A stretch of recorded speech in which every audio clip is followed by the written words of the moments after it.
Muy buenas tardes a todos y bienvenidos a la charla titulada Que se vaya la escoria, representaciones del éxodo del Mariel de 1980 en el diario Gramma, por Jenny Macías. Mi nombre es Jorge Duani, soy el director del Instituto de Investigaciones Cubanas de la Universidad Internacional de la Florida en Miami, que organizó el evento de hoy. Me complace presentarles brevemente a nuestra conferenciante invitada de hoy. Jenny Macías es candidata al doctorado en comunicación en la Universidad Iberoamericana en México. Actualmente se desempeña como investigadora visitante del Instituto de Investigaciones Cubanas aquí en el FAYU. Posee una maestría en estudios de arte de la Universidad Iberoamericana, una licenciatura en comunicación social de la Universidad Carlos Rafael Rodríguez en Cienfuegos, Cuba, y un bachillerato en humanidades de la Escuela de Instructores de Arte de Cienfuegos.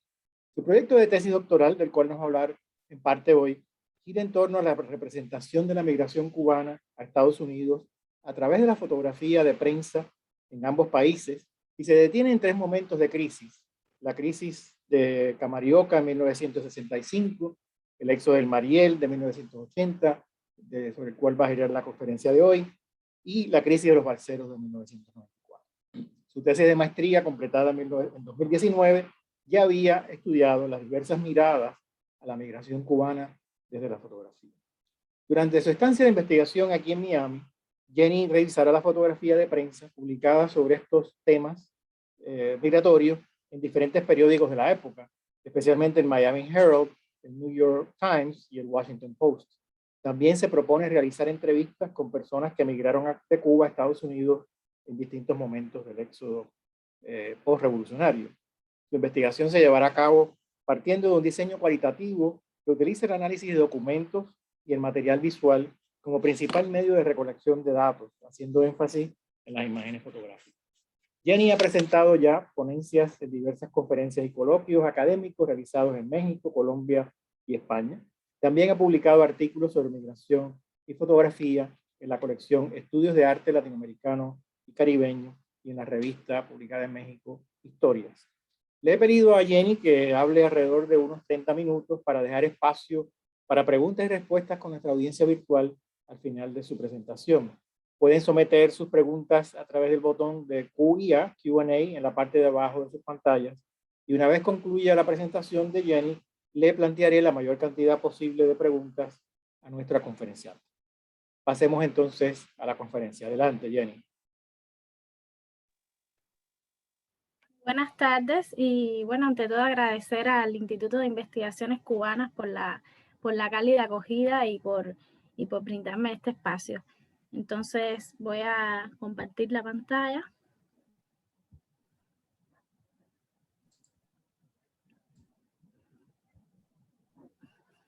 Bueno, lo que les voy a presentar, este trabajo Que se vaya a la escoria, ritos de institución sobre el migrante cubano en el periódico Gramma en 1980, es un fragmento de la investigación que estoy realizando para el doctorado en comunicación que estoy cursando en la Universidad Iberoamericana de Ciudad de México, que se centra en un estudio comparativo de la representación del migrante cubano en la fotografía de prensa del Gramma en Miami Herald, fundamentalmente, en tres oleadas migratorias, o sea, esenciales en la segunda mitad del siglo XX en Cuba, que fueron el éxodo de Camarioca, el éxodo de Mariel y la crisis de los balseros. Me voy a centrar mayormente en el éxodo de Mariel en 1980 en el periódico Gramma.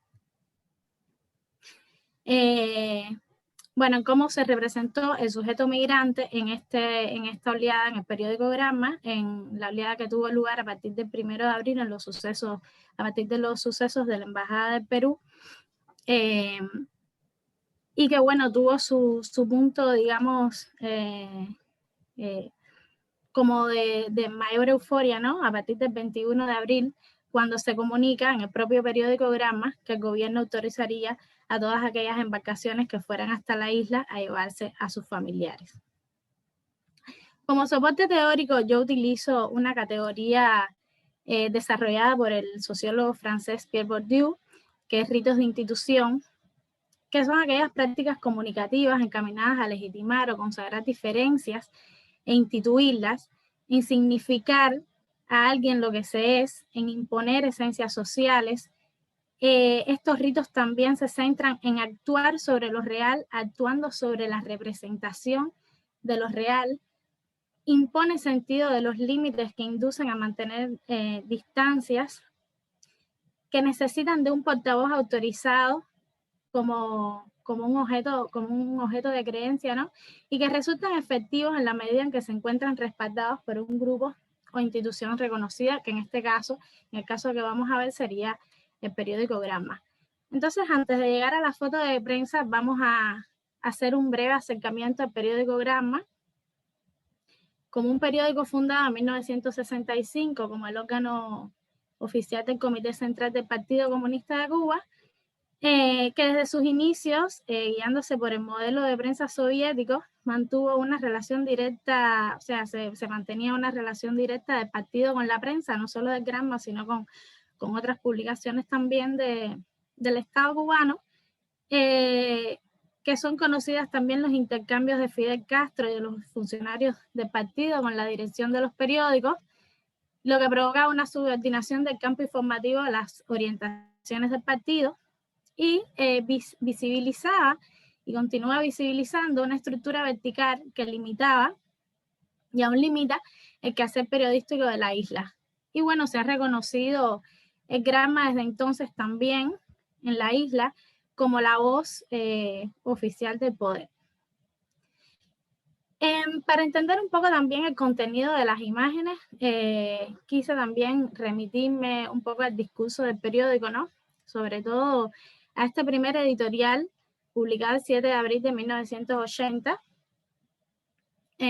titulado La posición de Cuba, donde se refiere a los sucesos en la Embajada del Perú, donde se concentraban los cubanos que pedían asilo político, y donde se refiere a cientos de elementos constituidos por delincuentes, lumpen, antisociales, vagos y parásitos en su inmensa mayoría. Se refieren a las vestimentas, a los modales y al lenguaje de aquellos grupos, y especifican que nunca se había visto reunido un grupo tan selecto. Se destacaba además la presencia de homosexuales, de aficionados al juego y a las drogas, y el editorial especificaba y dejaba muy claro que la exigencia y el rigor del pueblo revolucionario estaban reñidos con la delincuencia, el parasitismo y la blandenguería, refiriéndose a aquellos grupos que se concentraban en la embajada. Y bueno, de aquí de esta editorial sale aquella frase de que se vayan los vagos, que se vayan los antisociales, que se vayan los lumpen, que se vayan los delincuentes y que se vaya la escoria. En esta publicación, hasta el momento, no habían salido, o sea, no se había publicado ninguna fotografía, en esta nota no se publicó ninguna fotografía de aquellos elementos antisociales. Inmediatamente después de publicarse ese texto editorial, se comenzó, el periódico lo que hizo fue comenzar a visibilizar el respaldo del pueblo al editorial de Gramma, y empezaron a publicarse este tipo de imágenes que eran de respaldo popular del pueblo a lo que había planteado Gramma en la posición de Cuba. Entonces, incluso un poco más adelante, ya casi un mes de aquellos sucesos, el Gramma publica esta nota. Ellos empiezan a publicar una sección que se llama Noticias del Mariel, y en esta sección del 27 de abril de 1980, ellos especifican que en Noticias del Mariel se calificaría de antisociales a todos aquellos que viajen por esa vía a Estados Unidos. Antisociales en general serían lumpen, vagos, parásitos, elementos delincuenciales o predelincuenciales, viciosos, etcétera, que se corresponden con el tipo de gente que se alojó en la Embajada del Perú, y otros que no se alojaron continuamente, que no se alojaron oportunamente,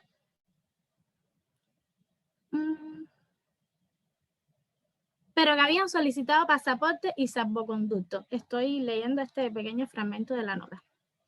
Viajan también familiares de residentes cubanos de Estados Unidos que no obligadamente son lumpen, pero se trata en general de personas que carecen de sentido nacional y apego a su patria, que añoran el paraíso yanqui y llenan de falsas ilusiones y expectativas sobre aquella sociedad egoísta y despiadada. O sea, ellos plantearon abiertamente que además de la supuesta delincuencia a la que ellos se referían, llamarían elementos delincuenciales a todo aquel que pretendiera o que deseara emigrar a los Estados Unidos.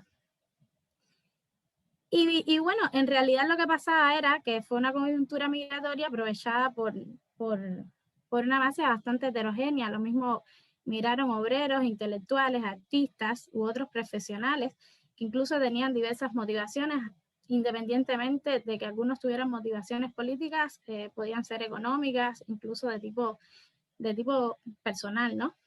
Y bueno, como plantea un artículo de Jorge Duani publicado en el 2015 por el Nuevo Herald, menos del 2% de los migrantes eran delincuentes, un 25% había sido encarcelado en Cuba por motivos como discrepancias ideológicas con el régimen, conductas supuestamente antisociales, pero dentro de esas conductas antisociales ellos podían incluir, por ejemplo, una manifestación pública de homosexualidad. Entonces, por ahí tenemos un poco una idea de lo que el régimen o el medio, ¿no? El Gramma en este caso, llamaba delincuente o elemento delincuencial.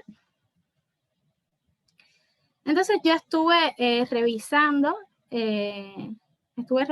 algunos números, o sea, la mayoría de los números donde aparecieron noticias sobre esta oleada migratoria y donde hacía referencia a estos sucesos, y detecté ya, para aterrizar en la foto de prensa, algunas tipologías de fotografía.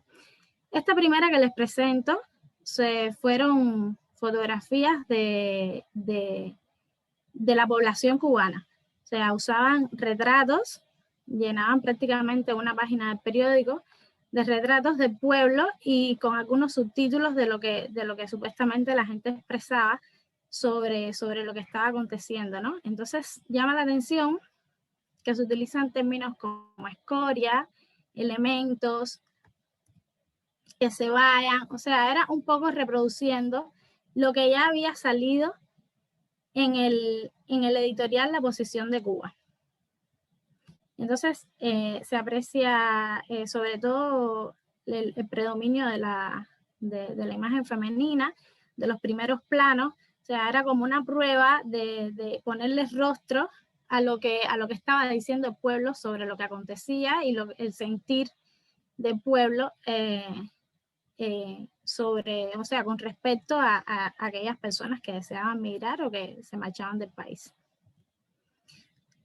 Por otra parte, circularon este tipo de imágenes, que eran estas que les presento aquí, es el fragmento porque es un reportaje, un fotoreportaje un poco más amplio, un fragmento de la página 3 de la edición de Gramma publicada el 11 de abril de 1980,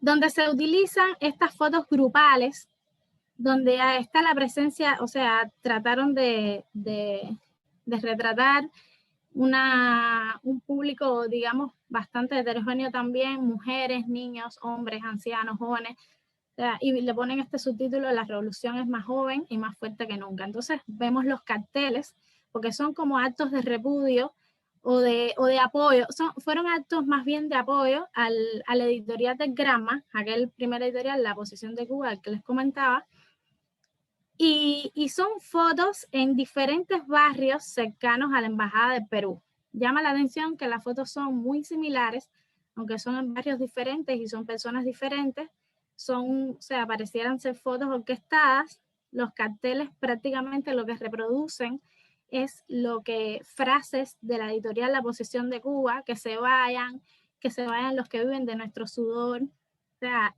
vemos que los carteles son muy parecidos y son en diferentes lugares. O sea, que da la idea de que pudieran ser fotografías como realizadas a partir de un interés específico.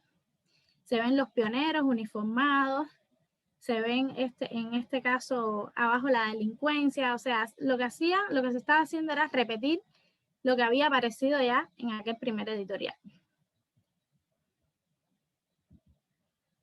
Por otra parte, circularon estas imágenes de las supuestas manifestaciones espontáneas, como dice aquí, la expresión del verdadero pueblo, que no eran más que aquellas marchas organizadas por las organizaciones de masas y demás, igualmente para dar a la expresión del pueblo a partir o afirmando la editorial La Posición de Cuba. Hasta aquí, digamos, no existe una fotografía de migrantes, ¿no? O sea, lo llaman delincuentes, antisociales, los lumpen, la escoria, pero no representan a migrantes. El migrante no está representado en ninguna, no aparece en ninguna fotografía.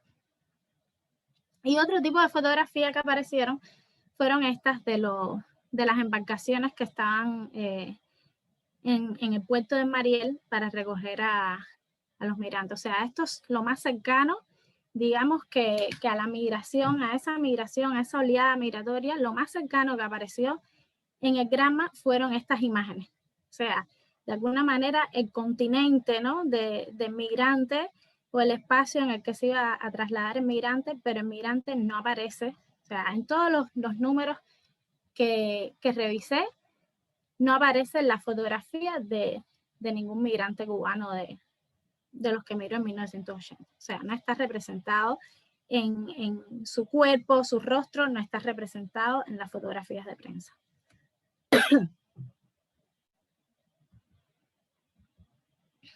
Y bueno, y un poco para concluir, como les decía, nunca aparecieron en el periódico fotografías de la llamada escoria.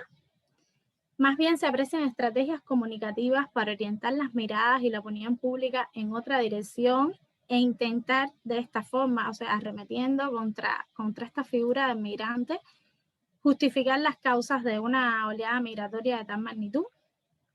Más allá de informar sobre los acontecimientos, el periódico buscaba generar en la propia población una actitud o conducta punitiva de la sociedad sobre el migrante.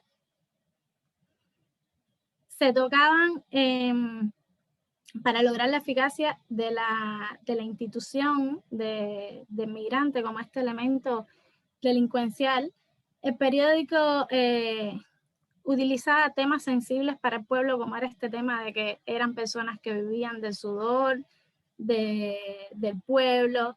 Entonces se tocaban así como temas sensibles, ¿no?, que podían provocar un poco de empatía. El hecho de que no se publicaran imágenes favoreció la construcción de la imagen del migrante. El imaginario quedaba sometido al discurso textual. O sea, se construía, la imagen se construye a partir del discurso, de lo que se dice, y de esa otra imagen del pueblo, que venía siendo esa imagen ideal y contraria a esos hombres y mujeres que migraban, ¿no?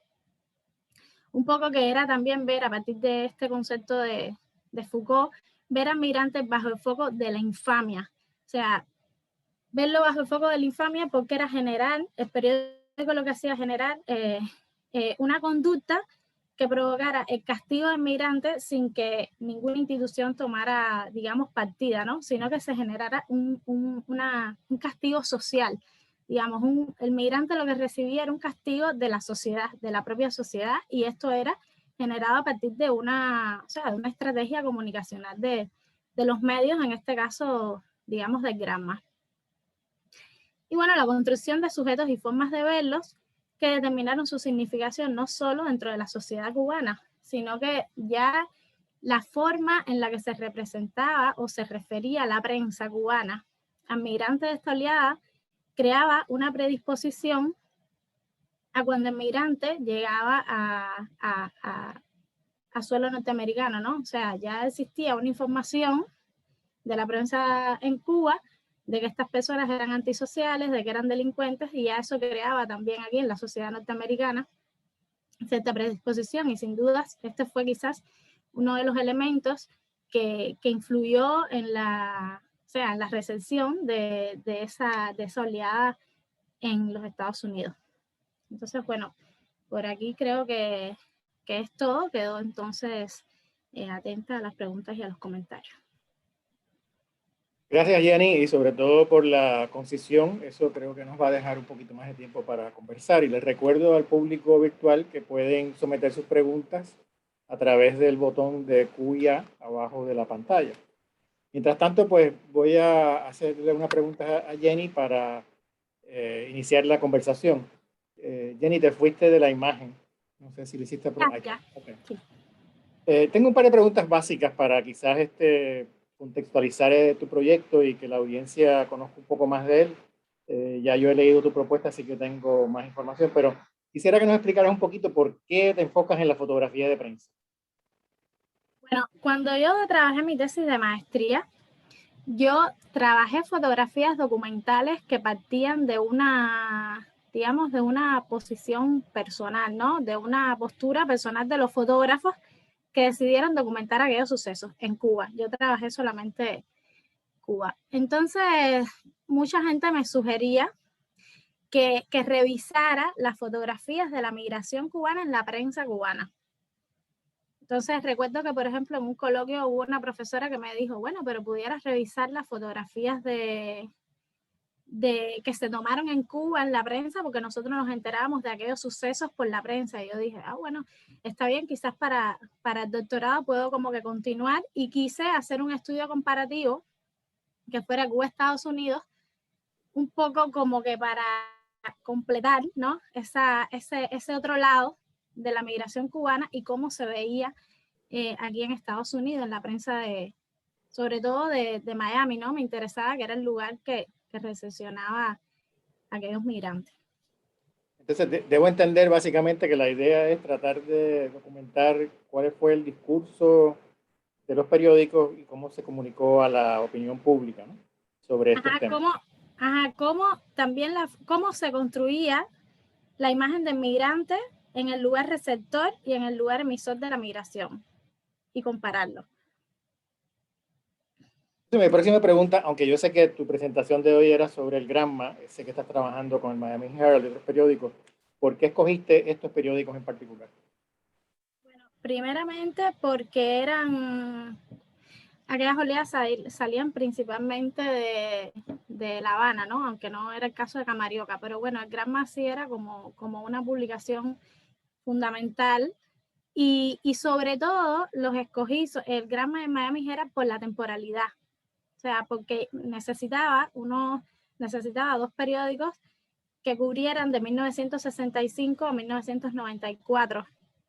Y entonces sí habían otros periódicos que podía considerar quizás, pero no, o sea, habían algunos que no estaban fundados en el año 65, y entonces sí necesitaba, para acotar un poco la investigación, que fueran dos periódicos que me cubrieran estos periodos para acotar, porque si no hubiera tenido que revisar más periódicos también.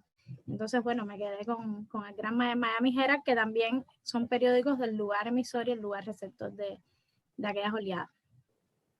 Cuando vaya a consultar otros periódicos como el New York Times o el Washington Post, ahí ves algunos puntos de divergencia entre esos periódicos, porque algunos son nacionales, otros son más locales, unos quizás reflejan más bien el punto de vista de la comunidad cubana en Miami, etcétera. Probablemente sí, además por el impacto, porque me imagino que o sea, que tuviera más impacto una oleada migratoria para Miami, para la prensa de Miami, que para la prensa de, no sé, de otro estado norteamericano, que es un elemento también que creo que por ahí es como un criterio de selección del periódico.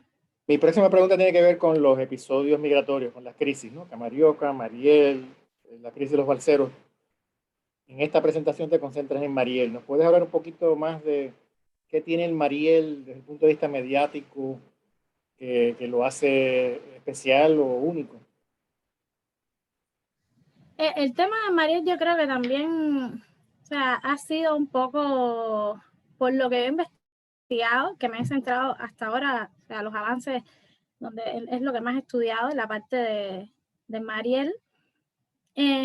Yo creo que fue un poco precisamente este tema mediático, ¿no? Por trabajos que he consultado de investigadores de aquí, de Estados Unidos, el tema de la criminalización de los marielitos, el tema de que fue una oleada, o sea, fue una oleada sostenida por unos cuantos meses, y toda aquella polémica de los enfermos mentales y los presidiarios que habían liberado durante esta oleada. Entonces sí creo que fue como bastante impactante, ¿no? Sobre todo a partir de los periódicos que he ido revisando ahora aquí, que ya los he ido revisando por arribita, ¿no? Pero ya he ido viendo Y sí tuvo impacto sobre todo los 2-3 primeros meses, o sea, como todas aquellas noticias de los delincuentes, de la gente que había liberado Fidel Castro para venir junto con todas las personas que migraban de esa etapa. Entonces yo sí creo que fue como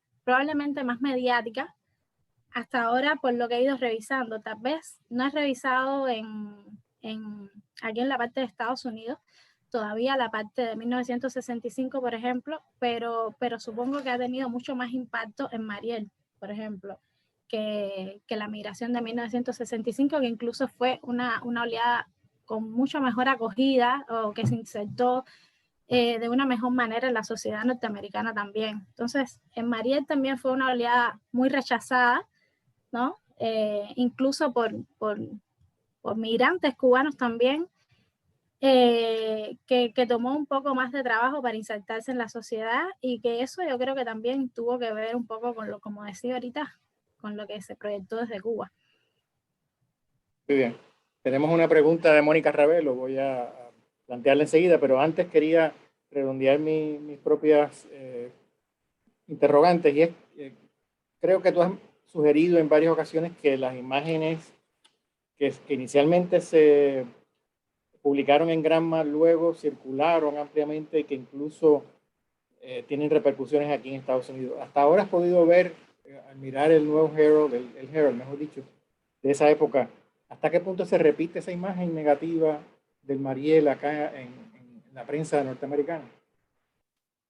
Por lo que he ido revisando, en lo que, bueno, así muy superficialmente, ¿no? Pero está como dividida, la imagen está como dividida. Hay fotografías que aluden más al tema sensible, o sea, que representa la figura materna, por ejemplo, las madres con niños. Circulan, aquí en Miami Herald circulan mucho fotografías de madres con niños, de ancianos, sobre todo. He visto muchas fotos de ancianos, o sea, como reflejar una parte vulnerable de esa migración, pero también hay una contraparte, sobre todo cuando se representan figuras masculinas, sí es más asociado a lo delincuencial, a revueltas, a ese tipo de cosas. Pero ya le digo, es una opinión así muy superficial, porque es lo que he podido ir viendo, ¿no? Me llamó la atención ese tema de que las fotos que tú has revisado de Granma no incluyeran fotos de los llamados marialitos, o sea, que eran más bien los grandes ausentes, ¿no?, de ese discurso. Pero además, en los periódicos que he revisado de 1965 no hay fotografías tampoco, o sea, es una estrategia de representación parecida.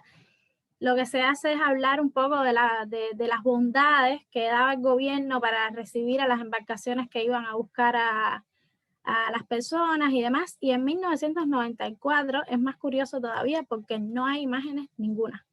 O sea, no, a pesar de que el tema de los balseros fue incluso fotografiado por muchos fotógrafos a partir de una motivación personal, ¿no? Pero en el periódico no hay imágenes. O sea, no hay fotos de los balseros, no hay fotos de esos sucesos, no hay nada. O sea, que fue como un proceso que es un interés de mi investigación también, no solo comparar los dos países, sino comparar el comportamiento de esta representación en cada país, cómo fue evolucionando o cómo se fue comportando en las tres oleadas. Muy bien. Entonces, hay una pregunta de Mónica Ravel, un poco larga, pero la voy a resumir. Ella quiere saber si existen antecedentes de que una parte, aunque fuera muy mínima, de los embarcados en Mariel fueran delincuentes comunes, apresados en Cuba. Y ella sugiere que pueden haber sido soltados por el gobierno para hacerle pasar el daño a Estados Unidos. ¿Tienes alguna observación sobre ese tema?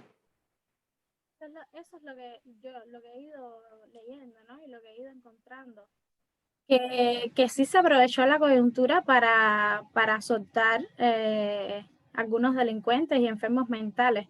Incluso en un artículo que citaba ahorita, que encontré de usted, publicado por el Nuevo Herald, decía estas propias estadísticas, ¿no? Que en realidad aproximadamente un 2% eran los que eran delincuentes, porque igual fue fue una coyuntura que se aprovechó por todo el mundo y claro que iban delincuentes, ¿no?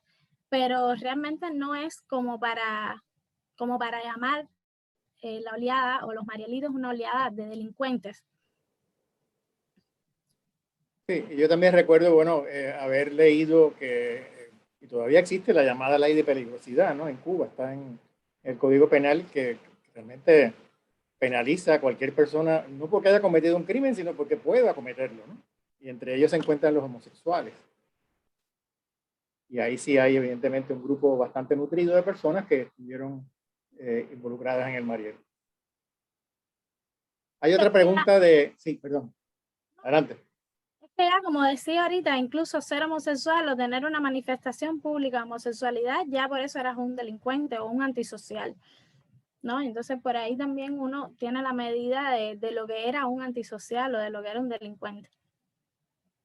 Una pregunta de Jim Rosenberg, que quiere saber hasta qué punto el público estaba de acuerdo realmente con el discurso oficial del Granma y si han evolucionado las actitudes del público cubano hacia el éxodo del Mariel desde entonces.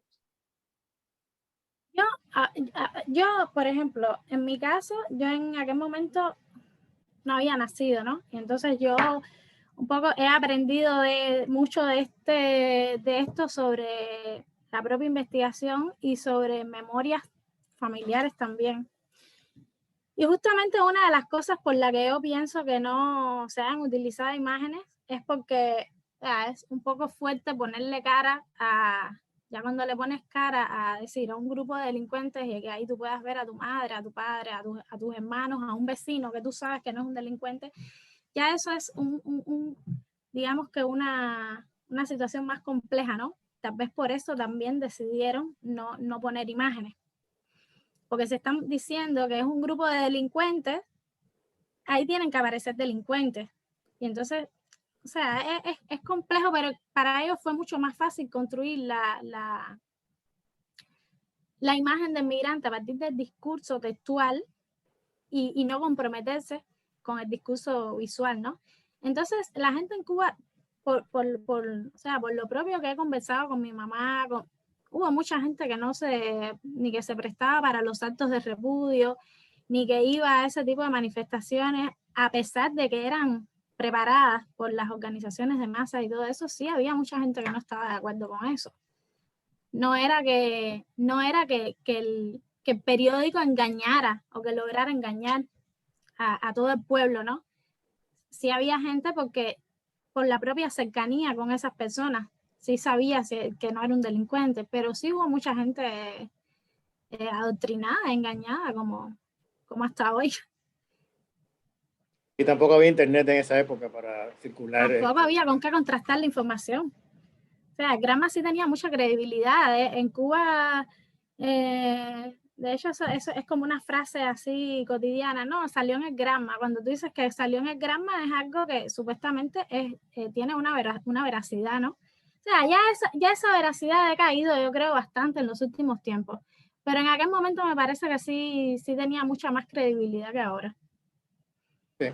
Hay otra pregunta de un participante anónimo que precisamente quiere saber si has logrado entrevistar a alguna de las personas que trabajaban en la concepción y el diseño del Granma en aquella época.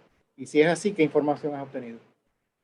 No lo he logrado porque esta investigación ya la he hecho desde México. O sea, he obtenido prácticamente toda la información desde México. Se fue el sonido, Jenny. ¿Ahora? Ahora sí. No, esta investigación yo la he hecho prácticamente completa desde México. Y entonces sí tengo como eso pendiente y es parte de la investigación también, pero por ahora no he podido hacerlo. Bien. No veo más preguntas aquí en el question and answer. De nuevo, invito a los participantes que están con nosotros a que sometan sus preguntas. Pero bueno, en vista de que no hay más inquietudes, quisiera hacerte otra pregunta más contemporánea. ¿Tienes algunos comentarios sobre precisamente el papel de los medios electrónicos en Cuba? Y no sé si te animas a comentar los últimos hechos del 11 de julio. Bueno, de hecho esta ponencia tiene mucho que ver con eso, ¿no? Porque al final los sucesos del 11 de julio a partir de esos sucesos se intentó establecer una estrategia muy parecida a esta. O sea, decir que eran personas, que eran vándalos, que eran antisociales, exactamente lo mismo, las mismas palabras. Incluso a mí yo compartí algo en mis redes sociales y una persona me dijo que es que eran vándalos, que los que habían hecho eso eran vándalos. Y es que en Cuba también, indudablemente, todavía hay mucha precariedad en cuanto al acceso a los medios, por mucho que todavía, o sea, que ya la gente tenga internet y todo eso. Hay mucha gente que lo que consume, sobre todo las personas mayores, lo que consumen son los medios nacionales y la credibilidad que tienen, o sea, lo que le creen es a los medios nacionales. Y el que está encerrado en su casa, que no vio quiénes fueron los que salieron a manifestarse, lo que cree es lo que dice el noticiero de la televisión cubana, ¿no?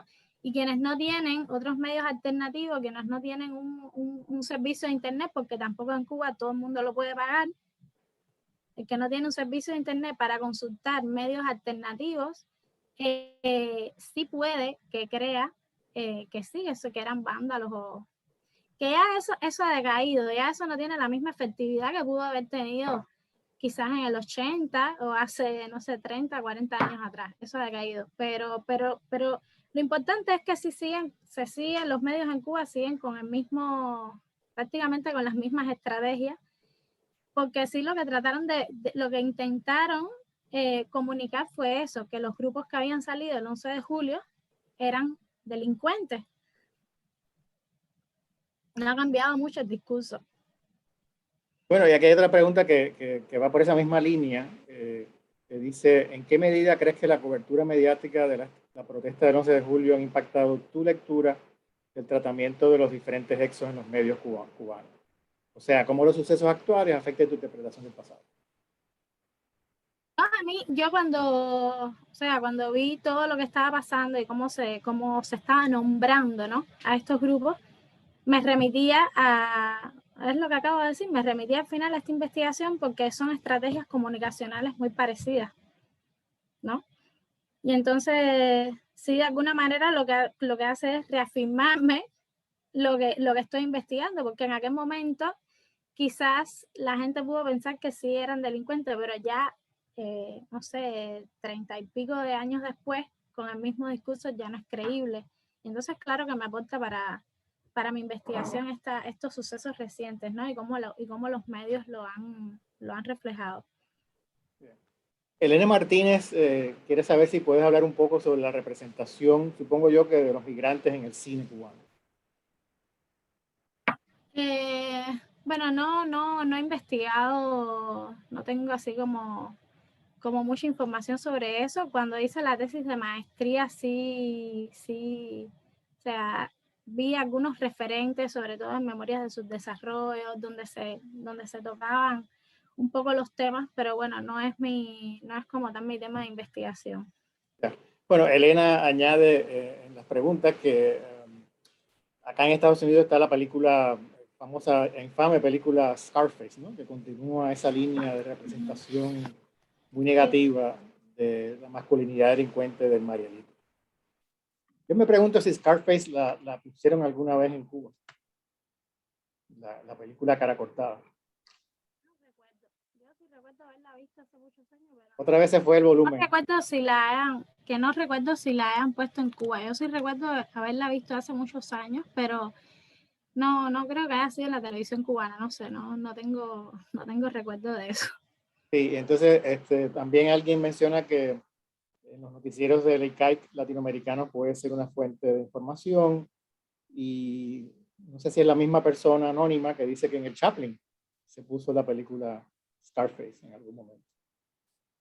Porque yo creo que eso va en la misma línea que tú comentaste, o sea, hay como una especie de congruencia entre esas imágenes que tú discutiste en tu presentación desde el Granma y las que luego van a ir reproduciéndose hasta el cansancio en Estados Unidos. La imagen del asesino sin escrúpulos que vende drogas, ¿no? El personaje de Al Pacino en Scarface.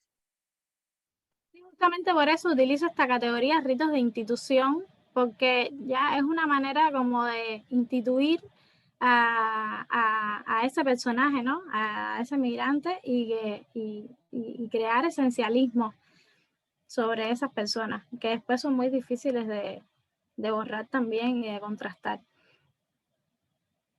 Bien, bueno, yo creo, no veo más preguntas aquí de la audiencia, así que a menos que quieras hacer algún otro comentario, podemos cerrar la conversación y agradecer a todos los participantes y felicitarte a ti por tu proyecto. Ojalá que llegue a feliz término próximamente como tesis doctoral. Muchas gracias a todos. Gracias.